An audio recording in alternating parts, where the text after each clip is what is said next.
முதல் செய்தியாக என்னென்னா, ஒரே ஒரு பத்திரிகையில் மட்டும் வந்திருக்கு, வேறு எந்த பத்திரிகையிலும் வரல.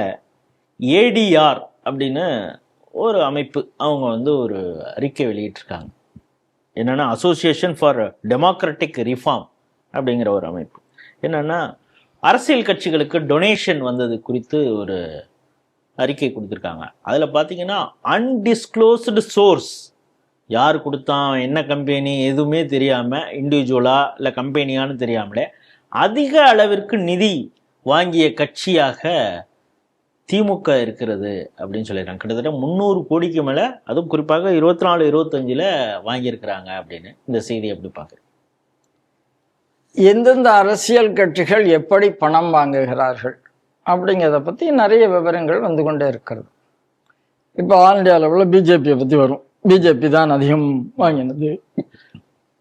நேச்சுரலி ஆட்சியில் யார் இருக்காங்களோ அவங்களுக்கு சில நேரங்களில் வருவதற்கு. ஆனால் ஒரே ஒரு விஷயம்னா, பிஜேபி அதை நல்லபடியாக லீகலைஸ் பண்ணி எல்லாத்தையும் கரெக்டாக அக்கௌண்டபிலிட்டி கொண்டு வந்தார்கள். அந்த கொண்டு வந்த காலத்தில் இன்னைக்கு இல்லை, அத்வானிஜி பீரியட்லேருந்தே அது நடந்தது.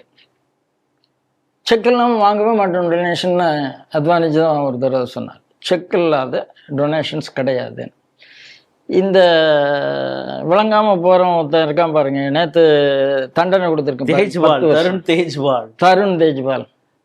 பங்காரு லட்சுமணான ரூபாயை கொடுத்து, 1 லட்சம் ரூபாயை கொடுத்து, அந்த 1 லட்சம் ரூபாய் ஒண்ணுமில்லாத ஒரு பணத்தை கொடுத்து அசிங்கம் பண்ணதுக்கு, அதாவது எந்த அளவுக்கு காங்கிரஸுக்காக இவங்கெல்லாம் களத்துல நின்னாங்கன்னு இன்னைக்கு விக்டிம் கார்டு. ஐயோ, நானும் 60 வயசு ஆச்சு, விக்டிங்கிறான். என்ன விக்டிம்?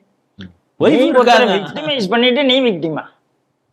இந்த கழுத குதிரையெல்லாம் சேர்த்து எல்லா யோக்கியத்தனத்தையும் பண்ணிட்டு இப்ப என்ன கத்துவாங்க? பிஜேபி பிஜேபி பிஜேபி நிறைய சொத்தி சேர்த்துடுத்து. பிஜேபிக்கு சொத்தி சேர்த்துருக்கு. பிஜேபி மினிஸ்டர்ஸ் யாரு சேர்த்தா? பிஜேபியினுடைய பிரமுகர்கள் யாரு சேர்த்தா? கட்சிங்கிறத அவங்க கட்சியா பாக்குறாங்க, கட்சிக்குள்ளதான் சுரண்டல. ஆனா கட்சி சொத்தியே சுரண்டது யாருன்னா, எங்க ராகுல் காந்தி நேஷனல் ஹெரால்ட்ல என்ன பண்ணாருன்னா, 2000 கோடி கட்சி சொத்தை எப்படி சுரண்டதுன்னு பார்த்தாங்க.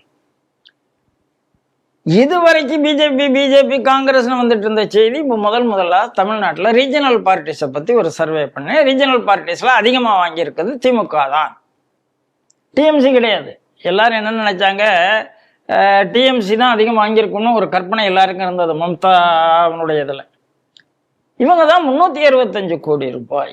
365 கோடி ரூபாயில கிட்டத்தட்ட 300 கோடி ரூபாய் அன்டிஸ்க்ளோஸ்டு சோர்ஸ். 82%.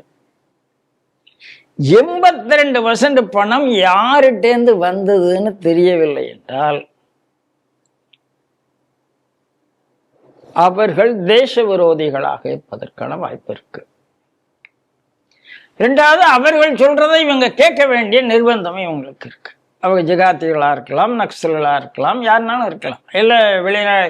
ஏன்னா இவர் ஒவ்வொரு தடவையும் வெளிநாடு போகும்போதே என்ன கொண்டு வந்தார்னு கேள்வி நாம கேட்கறதும், எதிர்கட்சிகள் அன்றைக்கு எதிர்கட்சிகள் எல்லாரும் சொல்றது இவர் தன்னுடைய பணத்தை போய் டெபாசிட் பண்ணிட்டு வந்துட்டார், சேஃப் ஹெவன்ல வச்சிருக்காருன்னு சொல்றது நடக்கமா இருந்தது.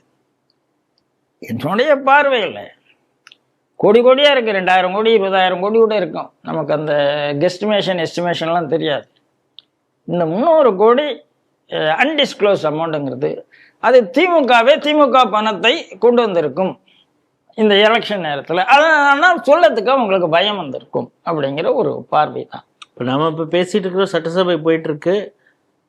ஆதவ் அர்ஜுனா கேட்குறாரு, என்ன லாட்ரி மார்டின் மாப்பிள்ளைங்கிறீங்க, அவர்கிட்டேருந்து நிதியெல்லாம் வாங்கியிருக்கீங்க லாட்ரி கம்பெனிலேருந்து, அது எதுக்காக வாங்கினீங்க, ஏன் வாங்கினீங்கிறதையும் சொன்னீங்கன்னா நல்லா இருக்கும் அப்படின்னு இப்போ கூட கேட்டிருக்காரு. ஆமாம், மார்டின்ட்ட அவர் பிஜேபிக்கு காசு கொடுத்துருக்காரு, காங்கிரஸுக்கு காசு கொடுத்தா, திமுக எல்லாரும் கொடுத்துருக்காரு. அதாவது கார்பரேட்ஸுங்கிறது எல்லாருக்கும் கொடுக்கறத ஒரு பழக்கமாகவே வச்சிருந்திருக்காங்க. இந்த இடத்துல நம்மளுடைய கேள்வி என்னன்னா, 20,000க்கு மேல டொனேஷன் வாங்கினால் சோர்ஸ் சொல்லி ஆகணும் அப்படின்னு சட்டம் இருக்கு. 20,000க்கு மேல நீங்க டொனேஷன் வாங்கினா அதனுடைய சோர்ஸ் சொல்லி ஆகணும்.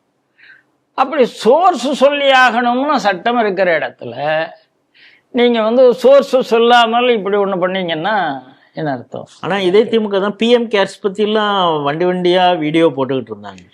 அதாவது திமுகவை இனிமே அதாவது கீழே உளுந்தாச்சு, ஓங்கி அடிக்கணும், எந்திருக்கவே கூடாது அப்படிங்கிற விஷயத்துக்கு நல்ல நல்ல விஷயங்கள் வந்து கொண்டே இருக்கிறது. ஏன்னா ஆட்சியில் இருக்கிற வரைக்கும் இதெல்லாம் அவர்கள் மறைத்து கொண்டிருந்தார்கள். இப்போ அடிக்க முடியும்.